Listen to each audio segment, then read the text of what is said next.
बिस्मिल्लाहिर्रहमानिर्रहीम। अस्सलामुअलैकुम। आप देख रहे हैं K92 न्यूज़ और मैं हूं नाइला भट्टी। शामिल करते हैं आज की अहम खबरें। कराची से अपडेट करेंगे। डिस्ट्रिक्ट कोरंगी पुलिस ने जराइम पेश अनासिर के गेट घेरा तंग कर दिया। जराइम पेश अनासिर कोरंगी जिला छोड़कर भागने पर मजबूर हो चुके हैं। मंशियात फरोशों, गुटखा मावा फरोशों, स्ट्रीट क्रिमिनल्स की गिरफ्तारियों का सिलसिला जारी। थाना जमान टाउन पुलिस ने मुख्तलिफ कार्रवाइयों के दौरान 4 मुलजिमान को गिरफ्तार कर लिया।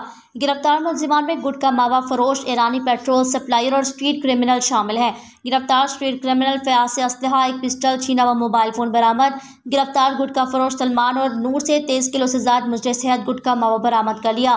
गिरफ्तार ईरानी तेल सप्लायर अमान हुसैन से 9 लीटर से ज़ायद स्मगल शुदा ईरानी पेट्रोल बरामद कर लिया। गिरफ्तार मुलजिमान आबदी जराइम पेशा हैं जो कि माजी में भी गिरफ्तार होकर जेल जा चुके हैं।